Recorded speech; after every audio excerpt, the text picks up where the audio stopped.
In previous videos, we've only been dealing with samples from a single population. In this video, we're going to start dealing with samples from two different distinct populations, and more specifically, how do we actually compare the means of those two different populations. So to do that, first we're going to cover some of the basic properties. So property number one is that if we compare the two means from two samples, so we have our x1 bar minus our x2 bar, the expected value of that is going to be mu1 minus mu2. So the expected value of subtracting the means from two samples from two different distinct populations is the difference in those population means. The second property is the variance of what that distribution looks like. So the variance of our x1 bar minus our x2 bar is equal to a function of the variances of our two different populations. So we're going to look at the variance of population 1, so sigma squared 1, and we're going to divide that by the number of samples we have from that population, so n sub 1. And then we're going to add that to sigma squared from population 2 and divide that from the number of samples we have from population 2.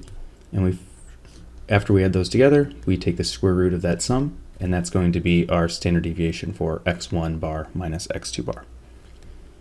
The final property that we're going to look at, property 3, is that if we actually create these two samples and we create the x1 bar minus our x2 bar value, if we add a whole bunch of these different samples, it's going to actually be distributed normally. So this is distributed normally.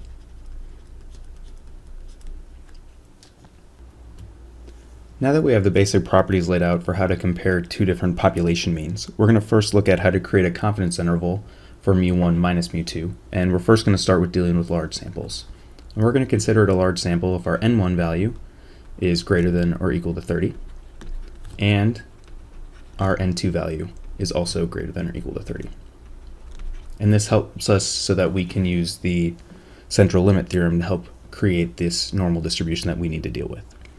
So if we know what sigma 1 squared and sigma 2 squared are known, we're going to use a single formula, and that formula is we have x1 bar minus our x2 bar plus or minus our z sub alpha over 2, and then multiplied by our standard deviation. So sigma sub x1 bar minus x2 bar. So this formula should be similar to all the other confidence intervals that we've dealt with up until this point. And now we're just going to expand what our sigma is down here.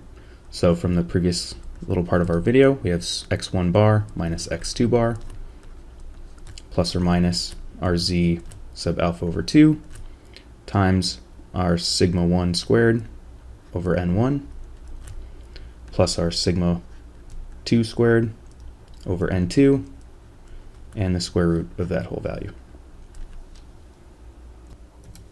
In the instance where sigma 1 squared and sigma 2 squared are actually unknown, since we're dealing with a large sample still, we can just substitute in our s1 squared and our s2 squared into our formula for our confidence interval. So basically our confidence interval formula now becomes x1 squared bar minus x2 squared bar plus or minus our z sub alpha over 2 multiplied by our sigma of x1 bar minus our x2 bar. So that sigma now becomes an s, so we're going to erase this sigma, and we just put in our s value. So our formula becomes our x1 bar minus x2 bar plus or minus our z sub alpha over 2 times the square root of s1 squared over n1 plus s2 squared over n2.